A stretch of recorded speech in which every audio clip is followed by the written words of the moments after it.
Hello students. आज हम class 9th के चैप्टर 1 साइंस का हम आज समझने वाले हैं। तो इस चैप्टर का नाम है मैटर इन आवर सराउंडिंग्स। तो आप ये वीडियो देखने से पहले प्लीज़ हमारे चैनल को सब्सक्राइब, लाइक एंड कमेंट ज़रूर करें। तो चलिए हम ये चैप्टर स्टार्ट करें। तो देखिए इसके नाम में क्या है, मैटर इन आवर सराउंडिंग। तो इसका मतलब जितने भी हमारे वातावरण के आसपास जितने भी चीज़ें हैं वो सब मैटर कहलाता है। मतलब मैटर का मतलब होता है जो भी चीज़ कुछ भी हम स्पेस ऑक्यूपाई करें या फिर जितना भी वो जगह ले, उन सबको हम मैटर बोलते हैं। Example, the desk is our class. तो जो हमारे क्लास में जो डेस्क होती है वो भी तो एक जगह ऑक्यूपाई करती है, तो उसे भी हम मैटर बोलेंगे। जितने भी हमें अपने सराउंडिंग्स में जो भी दिखता है वो सब मैटर होता है। तो हम उसी के बारे में पढ़ने वाले हैं। तो देखते हैं पहला टॉपिक है हमारा फिज़िकल नेचर ऑफ मैटर। तो देखिए पहला कौन सा नेचर है, फिज़िकल नेचर। और इसका जो कंपोनेंट है ये है, matter is made up of particles. तो जो मैटर है वो हमेशा अलग अलग पार्टिकल से बना रहता है। और मैटर हमेशा पार्टिकल से ही बने रहते हैं। इसमें अलग अलग तरीके के पार्टिकल्स होते हैं, मगर एक मैटर में एक ही तरह का पार्टिकल होता है। तो देखिए अगर जो आपकी क्लास में जो ब्लैक बोर्ड है उसके अंदर जो पार्टिकल्स हैं वो छोटे छोटे से पार्टिकल्स होते हैं और उनको हम देख भी नहीं सकते, वो बहुत छोटे पार्टिकल्स होते हैं। तो जो पार्टिकल्स होते हैं उन्हें हम देख नहीं सकते, मगर अगर हम उसे माइक्रोस्कोप से देखेंगे तो वो हमें दिख सकते हैं। तो पहला नेचर तो इसका ये हो गया, पहला मैटर का। अब देखते हैं इसके आगे का। आप ये वाला एक्सपेरिमेंट देख सकते हैं। देखिए इसमें अगर हम वाटर के अंदर सॉल्ट मिक्स करेंगे तो जो वाटर का जो पार्टिकल है वो अपने अंदर सॉल्ट के पार्टिकल को थोड़ी जगह दे देता है, उसके अंदर सॉल्ट मिक्स्ड हो जाता है और फिर जो वाटर है उसके अंदर डिज़ोल्व हो जाता है सॉल्ट के अंदर।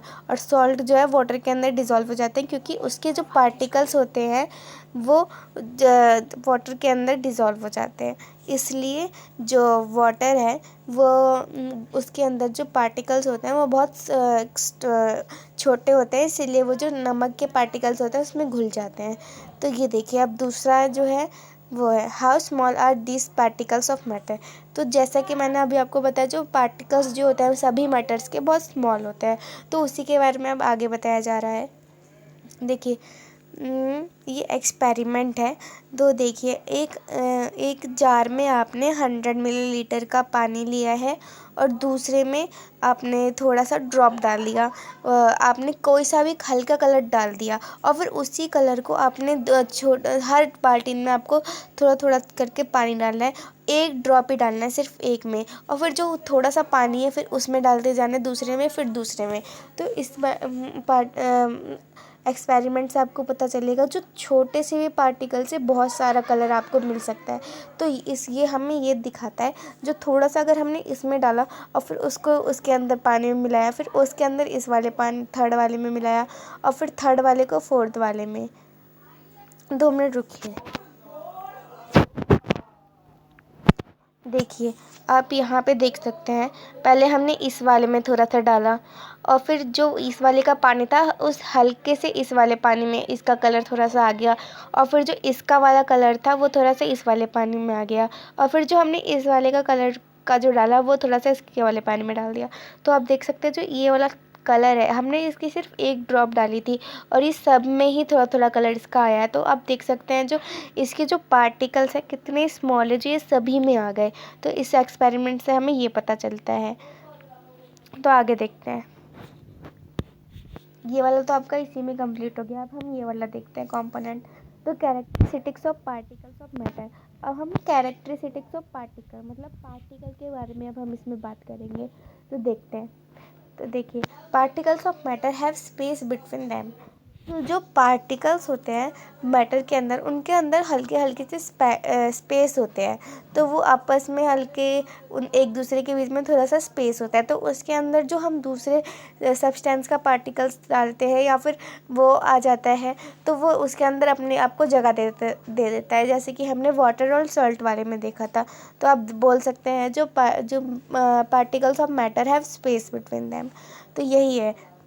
आप देख सकते हैं जो sugar see so the particles of matter, आप इसमें देख सकते हैं इस वाले में 1.2 फिगर में, जो so the particles of sugar salt एटॉल और potassium permanganate got evenly distribute in water, तो ये हर पार्ट में वाटर के अंदर डिज़ोल्व हो जाता है, अलग अलग हल्का सा भी हम डालेंगे तो हर वाटर में ये डिज़ोल्व हो जाएगा, क्योंकि इनका जो पार्टिकल्स का जो स्पेस होता है वो बहुत ही ज़्यादा होता है, मतलब इतना भी ज़्यादा नहीं होता, मतलब थोड़ा थोड़ा इसमें स्पेस होता है, तो ये दूसरे पार्टिकल्स को अपने अंदर जगह दे देते हैं।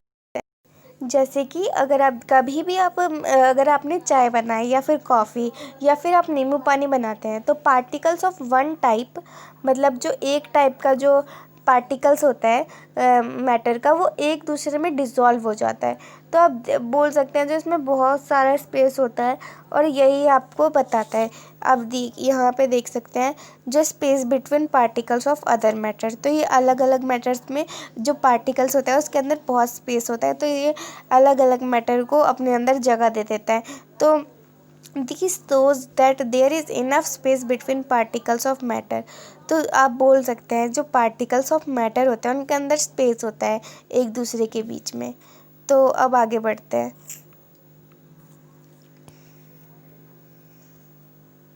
अभी दूसरी प्रॉपर्टी है particles of matter are continuously moving, तो अब देखिए जो पार्टिकल्स ऑफ मैटर होते हैं ना, वो हर वक्त मूविंग करते रहते हैं, मतलब एक दूसरे की जगह पे जाते रहते हैं या फिर वो हिलते रहते हैं अपनी जगह पे से, तो ये हर वक्त ये हिलते रहते हैं, तो इसी के बारे में हम आगे पढ़ेंगे। Particles of matter are continuously moving, that is they process what we call the kinetic energy, जो ये इनके अंदर मूविंग होती रहती है ना, तो इस एनर्जी को हम काइनेटिक एनर्जी बोलते हैं। As the temperature of rises particles moving faster, इसी के टेम्परेचर से जो पार्टिकल्स होते हैं वो बहुत जल्दी जल्दी मूविंग करने लग जाते हैं, तो ये काइनेटिक एनर्जी होती है जिसकी वजह से जो पार्टिकल्स होते हैं वो मूविंग करने लग जाते हैं। तो so we can say that with increase temperature the kinetic energy of particle also increase, अगर हम टेम्परेचर जो बढ़ाएंगे तो जो पार्टिकल्स के अंदर का जो क्या बोलते हैं, अगर हम टेम्परेचर बढ़ाएंगे तो जो हमारा जो मैटर होता है उसके अंदर का जो पार्टिकल्स है ना वो कंटिन्यूसली मूविंग करने लग जाएंगे, क्योंकि अगर टेम्परेचर बढ़ेगा तो वो उनकी जो एनर्जी है वो भी इंक्रीज़ हो जाएगी और काइनेटिक एनर्जी है वो भी बहुत ज़्यादा इंक्रीज़ होगी, तो वो जल्दी जल्दी मूविंग करने लग जाएंगे। इसी तरीके से हमने इसे काइनेटिक एनर्जी बोला है, तो इसीलिए हम जो बोलते हैं जो इनके पार्टिकल्स जो होते हैं वो कंटिन्यूसली मूविंग करते रहते हैं, तो इसमें आपको यही मिलेगा। तो आगे बढ़ते हैं इसकी तीसरी प्रॉपर्टी के बीच, तो particles of matter attract each other, तो इसमें आपको देखना है जो जो पार्टिकल्स होते हैं मैटर के वो एक दूसरे के बीच अट्रैक्ट रहते हैं, मतलब प्रभावित रहते हैं, तो यही बताना है। तो देखिए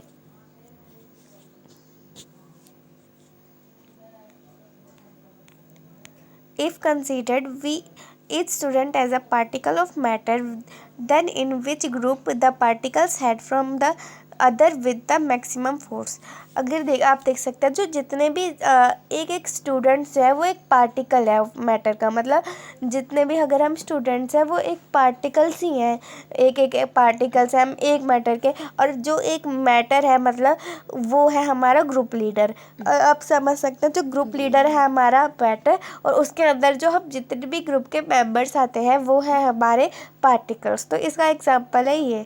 तो ये held each other with the maximum force, अगर हम जितना भी फोर्स लगाएंगे तो ये बढ़ते जाएंगे, तो यही आप देख सकते हैं। अब आगे बढ़ते हैं, अब देखते हैं स्टेटस ऑफ मैटर। अब स्टेट्स ऑफ मैटर में क्या आएगा, तो देखिए जो मैटर होते हैं उनके 3 स्टेट्स होते हैं, आपने पिछली क्लास में भी पढ़ा होगा, जैसे कि सॉलिड लिक्विड एंड गैस। जो मैटर होते हैं उनके अंदर सिर्फ 3 स्टेट्स होते हैं, solid, liquid and gas. These states of matter arise due to the variation in the characteristics of the particle of matter. तो ये वेरिएशन की वजह से होते हैं जो पार्टिकल्स ऑफ मैटर में होते हैं, जैसे मतलब कि पार्टिकल्स जो होते हैं मैटर के वो अलग अलग वेरिएशन और टेम्परेचर के मुताबिक बदलते रहते हैं। तो इसी कारण के इसके 3 स्टेट्स होते हैं, तो ये ताकि ये अलग अलग स्टेट्स में परिवर्तित होते रहे। तो अब पहला स्टेट पढ़ते हैं, मतलब कि सॉलिड। तो सॉलिड क्या होता है, मतलब जो all the above are example of solid. मतलब जो जैसे कि आपके पास है पेन, बुक, नैडल या फिर पीस ऑफ वुडन स्टिक, ये सभी हमारा सॉलिड होता है। और आप नीचे भी देख सकते हैं ये हमारे सॉलिड होते हैं और डेफिनेट शेप। और इनके जो शेप्स हैं वो एक बार में डेफिनेट शेप होते हैं इन सब के, और फिक्स्ड वॉल्यूम। इनका जो वॉल्यूम है मतलब जो इनका वेट है वो भी एकदम वो फिक्स्ड रहता है। और डैट इज़ हैव नेग्लेबल कंप्रेसिबिलिटी। और इनके पास एक ही तरह की मात्रा होती है, जितना भी बैटर होगा उसके पास अपनी अपनी मात्रा होती है। और solids have a tendency to maintain their shape when subjected to outside force. जो सॉलिड है वो उनकी टेंडेंसी बदलती रहती है ताकि वो अपनी शेप को मेंटेन कर सके, और जो सब्जेक्टेड टू आउटसाइड फोर्स है वो अपना कर सके। तो सॉलिड्स पे break under force but it is difficult to change their shape so they are rigid. तो जो इनकी जो शेप है वो कभी टूटेंगे तो आप जितना भी सॉलिड को तोड़ते जाएंगे तो उनके पार्टिकल्स ख़त्म नहीं होंगे। आप चाहे जितना भी छोटे पीस में उसे कर ले मगर उसके पार्टिकल्स कभी ख़त्म नहीं होंगे, आप चाहे उसे जितना भी पतला कर ले तभी। तो देखते हैं हम ये, what about the rubber band, can it change it shape on stretching, is it a solid. तो आप देख सकते हैं जो रबर बैंड है जब हम उसे खींचते हैं तो वो अपना शेप बदल लेती है। तो क्या ये सॉलिड है? तो हाँ ये सॉलिड है, क्योंकि ये ना तो लिक्विड है और ना ये गैस है, तो ये सॉलिड ही मानी जाएगी। तो what about sugar and salt, when kept in a different jars these take the shape of the jar, are they solid। तो अगर हम चीनी या फिर नमक किसी भी तरीके के कंटेनर में रखते हैं तो वो अपना शेप बदल लेता है। मतलब अगर हमने उसे किसी तरीके के जार में रखा या फिर वो उसका शेप अगर सर्कल होगा तो वो सर्कल बन के ही उसके अंदर जाएगा, अगर उसका शेप स्क्वायर होगा तो वो स्क्वायर बन के ही उसमें जाएगा। तो ये इसका था। और what about the sponge, it is solid yet we are compressed. अगर हम एक स्पॉन्ज ले वो अपना शेप चेंज करती रहती है, तो क्या वो सॉलिड है? हाँ वो सॉलिड है, क्योंकि वो ना तो गैस है ना लिक्विड है। आप ऐसे भी करके पता लगा सकते हैं। अब आगे बढ़ते हैं।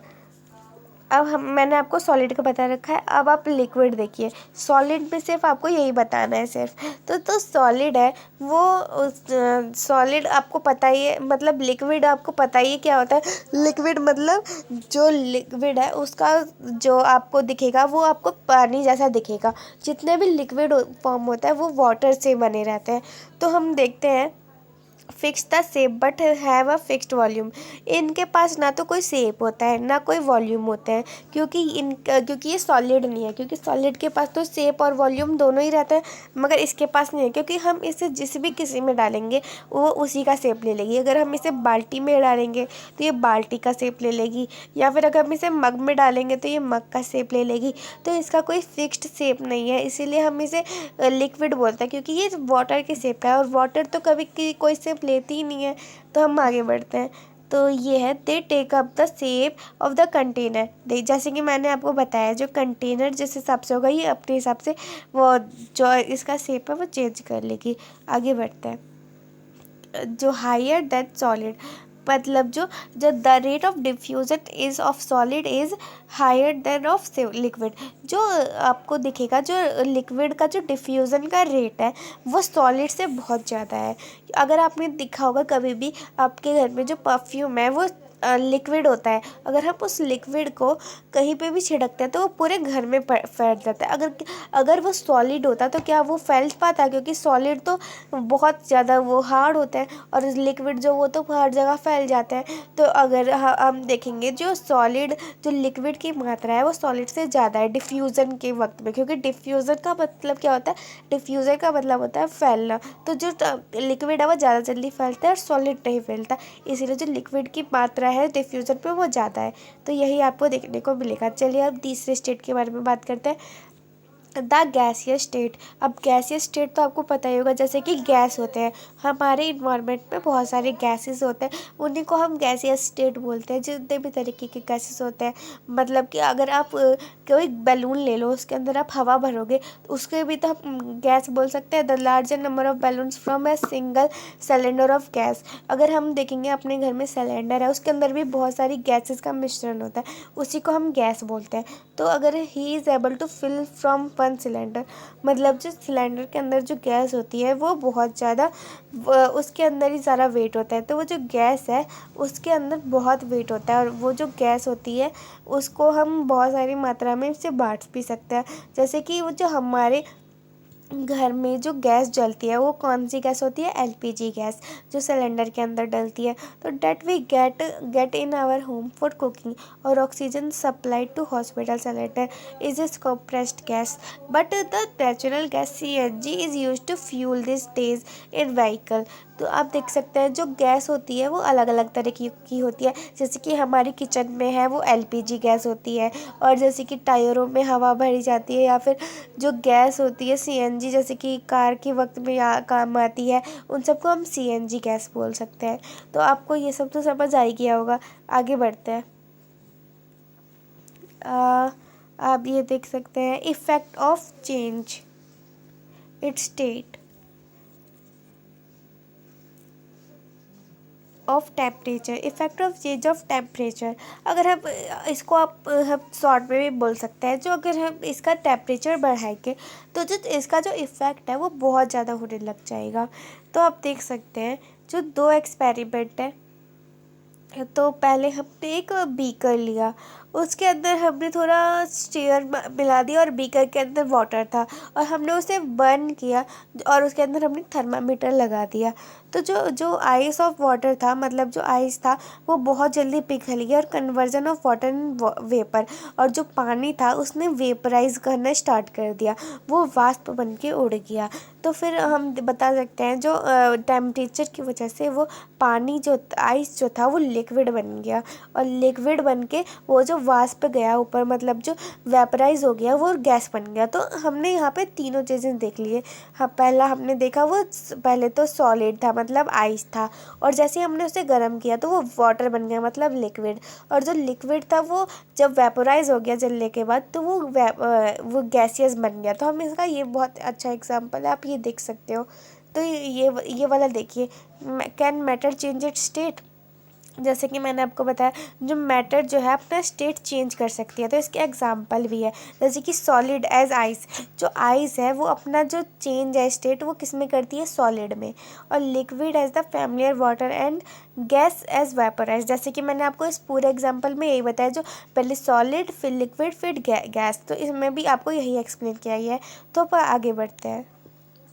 आप देख सकते हैं, मैं आपको बिल्कुल इम्पोर्टेंट पॉइंट से करवाऊंगी, और वही आपको आएंगे पेपर में, और आप टॉप कर सकते हैं। ये बहुत ही, आपको मैं एक चैप्टर पूरे वीडियो में करवा दूंगी, वो भी कम टाइम में, और आपको पूरा रिवीजन हो जाएगा। तो effect of change of pressure, अगर हम प्रेशर को चेंज करेंगे तो उसका जो इफ़ेक्ट है वो भी बहुत ज़्यादा होगा, और जो अगर इफ़ेक्ट होगा तो हम जो प्रेशर लगाएंगे तो वो भी ज़्यादा हो जाएगा। और applying pressure and reducing temperature can liquefy gases, अगर हमने जो टेम्परेचर है वो ज़्यादा कर दिया, और जो लिक्विड टेम्परेचर जो प्रेशर है वो कम कर दिया, तो वो अप्लाइंग जो लिक्विफाई गैसेस बन जाएंगे। Have you heard of solid carbon dioxide, तो ये CO2 बन जाएंगे। अगर कार्बन डाइऑक्साइड का एग्जाम्पल हो तो CO2 ही आता है, जो साइन होता है कार्बन डाइऑक्साइड का वो CO2 होता है। तो it is stored under high pressure, जो इनके अंदर जो प्रेशर होता है वो बहुत हाई होता है, और सॉलिड मतलब सॉलिड जो होता है वो CO2 होता है, तो gets converted directly to gaseous state. तो ये अचानक से अपने आप को डायरेक्टली गैसियस स्टेट में खुद ही डेवलप कर सकते हैं। तो फिर इसका देखते हैं हम, सॉलिड लिक्विड एंड गैस। तो आप देख सकते हैं जो ये है, ये पहले तो इसमें इसने चेंज कर लिया अपने आप को। आप देख सकते हैं, 2 मिनट।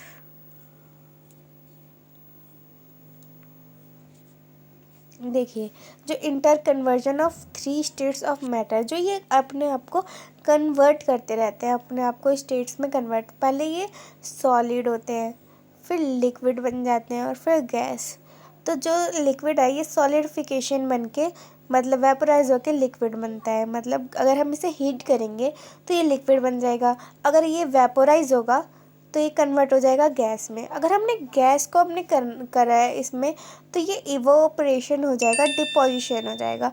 अगर हम डिपोजिशन करेंगे तो गैस जो है सॉलिड में अपने आप कन्वर्ट हो सकती है और फिर जो है वो अपना जो सॉलिड के गैस के वक्त में ये अपना कर सकती है। तो गैस अगर हमें करना हो कभी भी तो गैस से सॉलिड बनाने के प्रोसेस को हम बोलते हैं डिपोजिशन।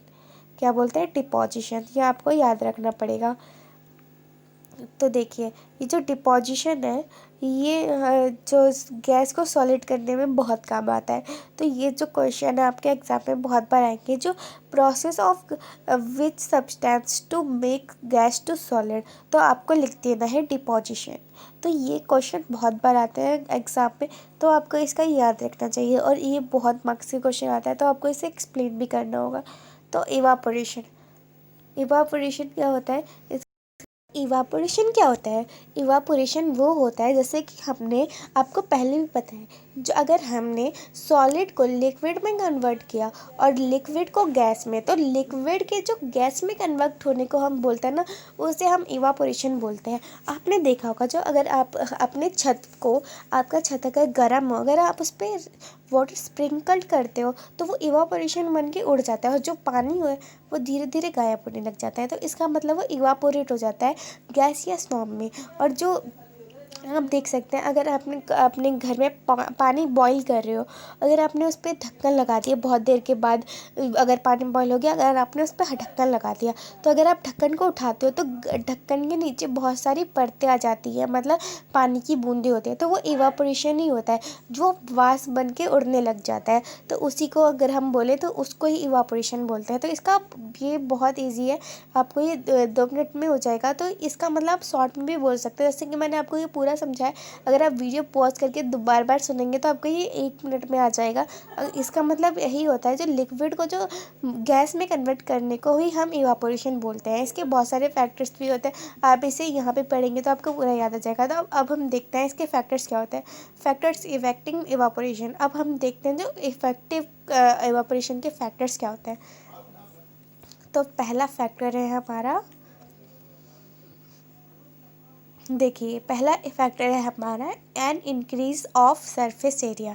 अगर आप देख सकते हैं जैसे कि हमने एक बहुत बड़ा प्लेट लिया, पहले आप अगर छोटी सी कटोरी पे पानी